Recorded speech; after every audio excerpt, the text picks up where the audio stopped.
Big ബോസിൽ commoner മത്സരാർത്ഥിയായി എത്തി പ്രേക്ഷക മനസ്സിന് ഇടം നേടിയ താരമാണ് റസ്മിൻ ബായ്. ഷോ തുടങ്ങിയ ആദ്യ ദിവസങ്ങളിൽ തന്നെ ശക്തമായ മത്സരം കാഴ്ചവെക്കാൻ റസ്മിന് സാധിച്ചിരുന്നു.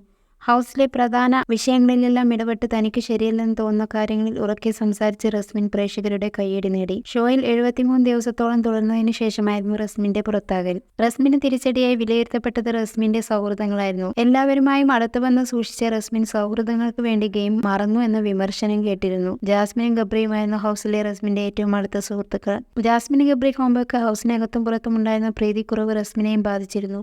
ഇരുവർക്കുമിടയിലെ പ്രശ്നം പരിഹരിച്ച് ഇവർക്കൊപ്പം നിന്ന് റസ്മിനെ പ്രേക്ഷകർക്കും താല്പര്യമില്ലാതായി. ഏതായാലും ഷോ കഴിഞ്ഞും ഇരുവരുമായി അടുത്ത ബന്ധമാണ് റസ്മിൻ കാത്തു സൂക്ഷിക്കുന്നത്. ബിഗ് ബോസിന് ശേഷം ജാസ്മിനൊപ്പം പല വേദികളിലും റസ്മിൻ പ്രത്യക്ഷപ്പെട്ടിരുന്നു. ഫിനാലെ കഴിഞ്ഞതിന് ശേഷം ദിവസങ്ങളോളം താൻ ജാസ്മിന്റെ വീട്ടിലായിരുന്നെന്ന് റസ്മിൻ പറഞ്ഞിട്ടുണ്ട്. ഷോ കഴിഞ്ഞ ആദ്യ ദിവസങ്ങളിൽ ഇരുവരും ഒരുമിച്ചുള്ള വീഡിയോകളും റസ്മിൻ പങ്കിട്ടിരുന്നു. എന്നാൽ കഴിഞ്ഞ കുറച്ച് ദിവസങ്ങളായി ഒന്നിച്ചുള്ള വീഡിയോകൾ ഇരുവരും പങ്കുവെക്കാറില്ല. ഇതോടെ ഇരുവരും തമ്മിലുള്ള ബന്ധത്തിൽ വിള്ളൽ വീണോ എന്ന അഭ്യൂഹം ഉയർന്നിരുന്നു. ഇപ്പോഴിതാ ഇതിന് മറുപടി നൽകുകയാണ് റസ്മിൻ. ബിഗ് ബോസിന് ശേഷം ആരുമായും ദേഷ്യമില്ലെന്നും ഞങ്ങളെല്ലാവരും ഹൗസിനുള്ളിൽ ഗെയിം ഉപേക്ഷിച്ചാണ് പുറത്തേക്ക് വന്നതെന്നും റസ്മിൻ പറയുന്നു.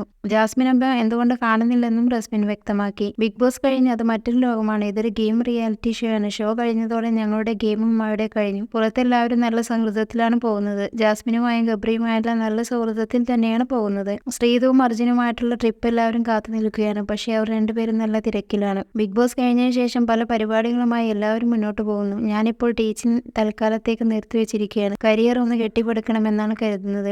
PhDക്ക് അപേക്ഷിച്ചിട്ടുണ്ട്. അത് കിട്ടിക്കഴിഞ്ഞാൽ PhDക്ക് പോകും. ജാസ്മിനുമായി അടുപ്പം കുറഞ്ഞു എന്ന ചോദ്യത്തിന് ഞങ്ങൾ ഒരുമിച്ചുള്ള വീഡിയോകൾ പങ്കിടാത്തതിനാലാവണം അത്തരം ചർച്ചയെന്ന് റസ്മിൻ പറഞ്ഞു. ജാസ്മിൻ കൊച്ചിയിലെത്തും. അവൾക്ക് ഇനി കൊച്ചിയിൽ കുറച്ച് പരിപാടികളുണ്ട്. ഞങ്ങൾ ഒരുമിച്ച് തന്നെയാണ്. അവൾക്ക് കൊച്ചിയിൽ മറ്റു ബന്ധങ്ങളൊന്നുമില്ല. ഞാൻ മാത്രമേ ഉള്ളൂ. അതുകൊണ്ട് അവൾ എൻ്റെ കൂടെ കാണും. 14-ന് ജാസ്മിന്റെ ഫാൻസ് മീറ്റപ്പാണ്. അതിന് ഞങ്ങൾ എല്ലാവരും കൂടും. ഇനിയും മീറ്റപ്പുകൾ ഉണ്ടാവും. അത് സർപ്രൈസ് ആണ്. പല കാര്യങ്ങളും വരാനുണ്ട് റസ്മിൻ വ്യക്തമാക്കി.